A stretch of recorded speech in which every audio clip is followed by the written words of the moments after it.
দেশের আমদানি রপ্তানি বাণিজ্য পরিচালনায় বৈদেশিক মুদ্রার একটি বড় অংশ ব্যয় হচ্ছে পণ্যের জাহাজীকরণে। এরই মধ্যে বিশ্বজুড়ে সরবরাহ চেইনে অস্থিতিশীল পরিবেশ জাহাজীকরণ ব্যয়কে বাড়িয়েছে রেকর্ড পরিমাণ।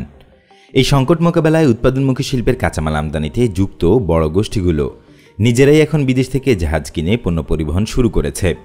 বিশেষ করে গত ৩ বছরে বড় অঙ্কের বিনিয়োগও হয়েছে এই খাতে।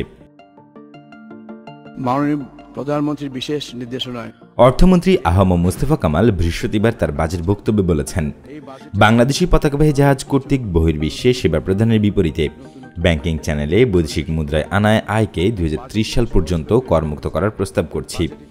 এসব প্রস্তাব গৃহীত হলে সেবা রপ্তানি খাতকে বৈদেশিক মুদ্রা অর্জনে একটি সম্ভাবনাময় শিল্প হিসেবে প্রতিষ্ঠা করা সম্ভব হবে। সেবা রপ্তানিকে প্রাধান্য দিতে এই সেবা খাতের রপ্তানিকে রপ্তানি হিসেবে সংজ্ঞায়িত করার প্রস্তাব করেন তিনি। আহরণ করতে হবে as much as possible এবং আমরা সেদিকে এগোলাম। বছর ৫ আগেও সমুদ্রগামী জাহাজ শিল্পে বিনিয়োগে নানা বাধা ছিল। ২০১৮ সাল থেকে একটু একটু করে নীতিগত সহায়তা দিতে থাকে সরকার। এরপর এই খাতে বিনিয়োগ বাড়তে শুরু করে বড় উদ্যোক্তাদের। সরকারি নীতি সহায়তা দেওয়া হলে বিনিয়োগ যে বাড়ে তার উদাহরণ সমুদ্রগামী জাহাজ শিল্প খাত। যেমন করোনার পর সমুদ্রগামী জাহাজের বহরে ৩৩টি জাহাজ যুক্ত করেছেন দেশীয় উদ্যোক্তারা। এই বছরের শুরুতে তা ৮১তে উন্নীত হয়। এতদিন বৈদেশিক মুদ্রা আয়ের ওপর ৩% কর দিতে হতো, এটা এখন দিতে হবে না, যা ইতিবাচক। করোনা কাটিয়ে বিশ্ব অর্থনীতি ঘুরে দাঁড়াতে শুরু করায় ২০২০ সালের শেষ দিক থেকে পণ্য পরিবহনের চাহিদা বেড়ে যায়। তাতে বাড়তে থাকে জাহাজ ভাড়াও। জাহাজ ভাড়া যখনই বাড়ছে ঠিক সেই সময় দেশীয় উদ্যোক্তারা একের পর এক জাহাজ পানিতে ভাসিয়েছেন। তাতে এই খাত থেকে বৈদেশিক মুদ্রা আয়ের রেকর্ড হয়েছে। বাংলাদেশের নিবন্ধিত সমুদ্রগামী জাহাজের মধ্যে সবচেয়ে বেশি মালিকানা রয়েছে চট্টগ্রাম ভিত্তিক শিল্প গ্রুপ KSRM বা এসআর শিপিংয়ের। তাদের রয়েছে প্রায় ২৩টি জাহাজ।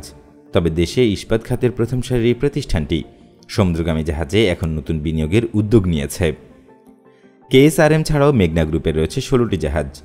দেশের শীর্ষ পর্যায়ে এই শিল্প গ্রুপটি নতুন করে ৭টি জাহাজ নামানোর পরিকল্পনা করছে।